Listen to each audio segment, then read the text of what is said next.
Hi everybody, welcome back to Project Happy Home. For those of you who are new here, I'm Tanya, doctor, lawyer, turned homeschool mom of 3 kids ages 11, 8, and 6. In today's video, I am doing a collaboration with my good friend Arlene over at Arlene & Company on Instagram, and we're just sharing our mid-year planner lineup. So for those of you who are switching over to a new school year, definitely be sure to check out Arlene's channel on Instagram or account on Instagram because she has planner reviews covering all the planner companies as far as I'm concerned. And she does detailed flip throughs, and it's just, if you're a planner nut, her account on Instagram is a great account for you to follow. I am going to share with you what is working right now for us, as well as one planner that we plan to use for next year, because we switched over from a typical school year calendar to a January to November calendar this year. So our new school year will actually only start in January of 2022. This is our current homeschool planner. It's just a little bujo, and I use it for reverse planning. It's the only thing from homeschool this year that I will be saving in terms of a planner. This is my life planner. This is a Hobonichi cousin. I've been using Hobonichi cousins for about 6 years now, and I'm deeply committed to them, though I do have bad news about Hobonichi and the paper in particular. We'll get to that in a second. These are both planners from Elan, I believe is how you say it. And I get those from Amazon, and those are what I use for student planners. That's sort of the forward planning. I do it week by week. And then this one in the back is the beautiful new homeschool lesson planner by Megan over at School Nest. Megan is one of my dearest friends, and she also happens to be an amazing designer. So if you haven't checked out her notebooks for homeschooling and schoolwork in general, I will link all of that information down below. You can buy them on Amazon as well. I'm going to start with my life planner, get into my homeschool planner, reverse planning, forward planning, and then I'll show you a peek at Megan's planner. But I will be doing a detailed review of that later as I set it up and customize it for my own use. Okay, so this is the first planner I'm going to share with you. This is my Hobonichi cousin. I've been using Hobonichi cousins for about 6 years now. I love the company. I ordered them directly from Japan. I've never had a problem with receiving them. Sometimes it can take several weeks though, and a lot of the popular cover designs sell out really quickly. The planner itself is an insert that you put into the cover of your choice. This is a cover by Liberty of London, I think is the company name. It's fabric on the outside and leather on the inside, and it's the only cover I've ever owned. I've had 2 of these plastic sleeves. This is the second one, and it really keeps your cover in really good shape as you throw it in your bag, etc. I really like that it comes with this little pocket here, so you can slide in whatever you need, like a little note or cash or children's artwork, as it turns out. It comes with these pen loops, my particular cover. They're really designed so that you can lock your cover together by sliding one pen through both loops. I use them to hold the highlighters and pen that I use most frequently. The pen that I use most frequently with my Hobonichi is this Uniball pen that comes with your order when you order your planner from Japan. You can also get this planner from jetpens.com. I've done that before, but you don't get the free pen. So now I just order it from Japan. And this pen actually lasts me the entire year. I typically use black for all my scheduling, blue for journaling, and red for things like health concerns, etc., things I want to time out and notate brightly on my planner. So I have done several detailed video walkthroughs of the Hobonichi planner. I'm not really going to get into it too much in this video. I do want to tell you though that my favorite thing about the planner is the Tomoe River paper. I will just turn to a blank sheet of it. These are the daily pages in the cousin. The cousin comes with a yearly layout, a monthly layout, a weekly layout, and daily pages. So it's very thick, but I mean, it contains everything you'd ever need. And the Tomoe River paper is very, very fine, almost like Bible paper. It has that floaty quality. Unfortunately, the manufacturer of Tomoe River paper has announced that they are no longer going to be producing this paper. Hobonichi came out with a statement saying that they have enough in reserves for the future and they're looking into alternatives, and I really hope they find something that is very similar, because the sensation of the paper is one of my favorite things about it. So here you have the monthly layout. I've decided to use it for fitness, but that hasn't been going that well, honestly, you guys. And I also set up a grateful page where some of my most grateful things are. There is this type of layout, which is the weekly layout, and I color code it for different types of events. and I have a to-do list at the bottom, a call sheet, and a writing sheet. On the left column, I have a to-do list also sort of for the whole week, home, personal, and what I have to remember. But yeah, this is basically how it's decorated. I forward decorate it, so I put in all the stickers for the year, and then I never actually put in stickers again. I do have this cute little meal plan sticker, which has been very helpful to me this year. It's one of those things I'm trying to get into. I don't know that I'm a real meal planner. I've also done other things here, like I've put in a little reading sheet as a little tip-in every single month. I've put in some evaluation sheets as well at the ends of the months, which came from, I can't remember which planner this came from, but what I do with planners that don't work out for me is I take out the pages that might work and I try to forward use them so there isn't that much waste. But this is my planner that I use for everything from our life planning in the weekly pages section to my password saving to my personal journaling. This one rules them all, and I really could not live without it. Next year, I plan to let it rule even more, including my channel content, etc. I've tried to split this out. I've tried to make it work with other planners. Really, I'm a one planner kind of girl, and if you need a lot of space, check out the Cousin, because it really does act like a workhorse. All right, the next planner I'm going to talk about is my homeschooling bullet journal. Now, I have gone through lots of different homeschool types of planners. I've never been as happy as I have been this year, because I bought a bunch of these when they were on sale, I think for under $10. And it's just a regular standard, A5 size bullet journal. And I have another detailed review of this one, but I love it so much, so much. I have gotten some printouts and printables from other planners that I've bought. These, for example, are from Anna Vance's company, who makes beautiful planners.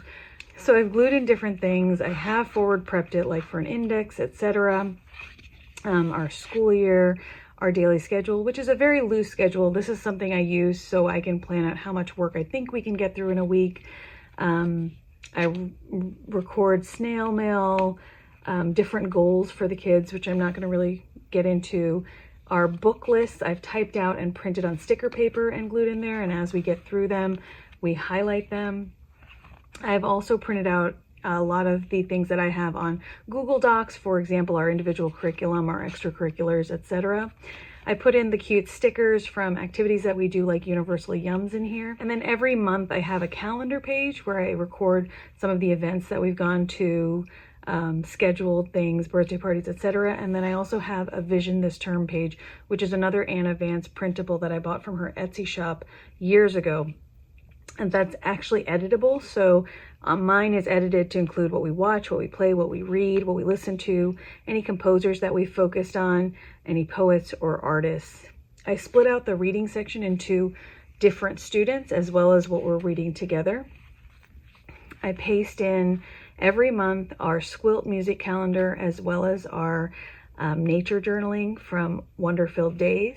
And then I have what we've done for each week on one page. So the 4 weeks of the month, and then it flips over into the next month, and so on and so forth. Originally, my weekly layout started off like this in 2 columns on one page with the students split out, but it has actually evolved into more of a detailed view where I split it out by subject, and the students are listed along the top.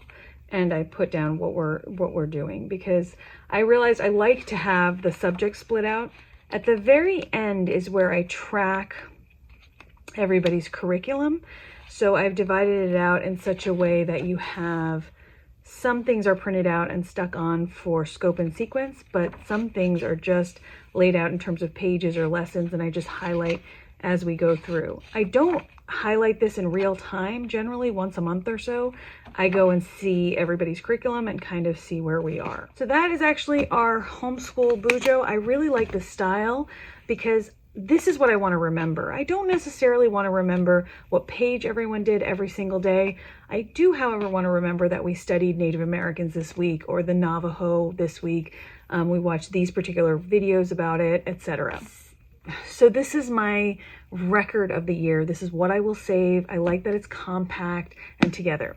However, there are a few things that this size does not allow for, which is basically like scope and sequence, having more checklists, having more of our poetry readings, etc. saved in there. And so for next year, I am considering creating a very similar type of bujo in Megan at Schoolness Homeschool Lesson Planning Notebook. If you haven't seen this notebook yet, it really is quite gorgeous. You can order it straight off of Amazon. And I'm just going to give you a really quick flip through. Arlene, actually, who I'm doing this collab with at Arlene & Co. on Instagram, has a great flip through of this already. So be sure to check that out if you want to see more details. But there's an index, there's an overview, there's attendance sheets.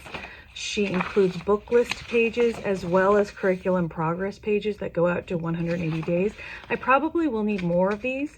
And so what I'm considering doing is when I create my custom version, I'm going to carefully evaluate how many I would need, make some copies of this page and have it added in, because I'm going to have a copy store cut off the binding and rebind it for me.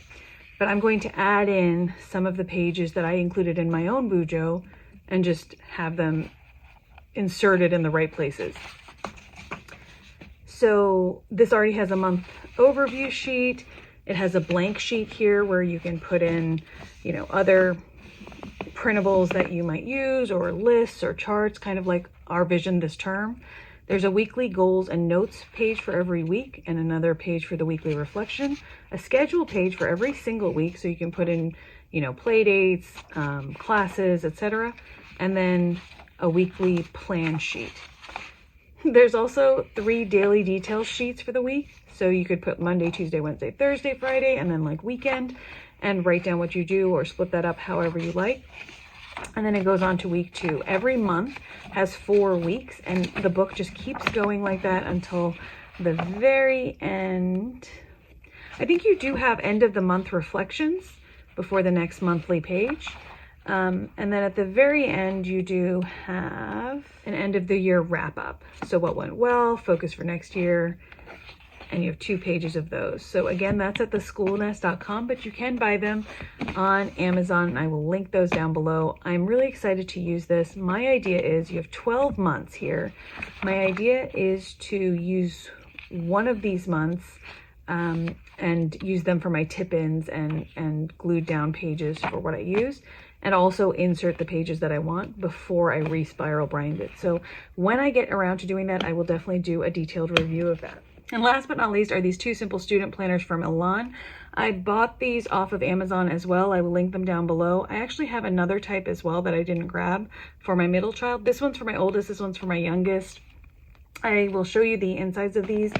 And it's really very simple layout. I've forward planned some things, but not everything for her. I put in some washi to just cover up where it says homework follow-up. And this is for my youngest. She's a kindergartner, first grader hybrid. I just stamped with little stamps that I have: math, English, reading, science, history, geography, art, and music. And she just gets to put a sticker down when she is finished with something in that category. So this is basically how we use it. It's really easygoing. At the beginning of the day, I generally go through what we're going to do for her and fill in the blanks as we go. But she's really enjoyed having something similar to her siblings. So this is the planner for my middle child, not my eldest actually. I think my eldest has the green version, which is very similar on the inside. This is an undated planner by Elan, and I think they run about, you know, $6 to $10 depending on what Amazon has priced them at that time. So on the very front cover, I stapled a little piece of light cardstock so she can have a little flappy folder to hold any free loose standing papers. This is the layout that you can see. You have blank subjects here, and then you have Monday through Friday labeled at the top. I like that there's this little blank spot here. I generally will write down if we have an online class or if we have a play date or something to go to. Here you have a goal for the week, steps for accomplishing my goal, priorities, and remind and rethink. I honestly don't use any of those in any particular way. We use this area for weekend things that we'd like to do. And goal for the week, I'll put like our main thing, like we definitely have to get this done. Something we might forget, for example, like making apple mummies or something. I write the subjects down the side and the dates right here. And then we just fill in week by week what the plan is. So if you want to see here, we are not fussy about it at all. We are pretty easygoing, and we'll just fill things in. And when she's done with them, she crosses them out and works through her week. I have the rule that you don't actually have to work down the list for the day. If you can, that's great. But if you really don't feel up to it, it's fine so long as you get a good number of X's per day. The idea is to finish everything on here that week. But if you have to do something else, we can just move it into the weekend section and just try to remember to do that.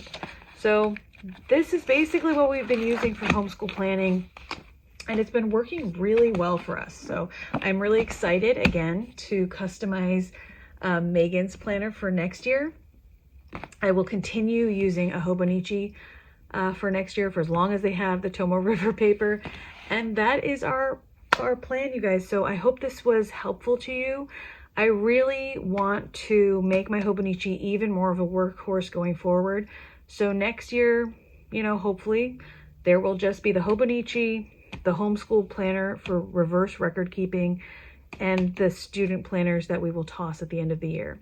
If you have any questions about these planners, be sure to ask them in the comments down below, and I will do my best to answer them. And don't forget to check out Arlene's video as well as her plethora of homeschool planner reviews, because I am sure you'll be entertained for hours. So as always, you guys, I know your time is valuable. I really appreciate that you spend some of it with me, and I wish you the very best day.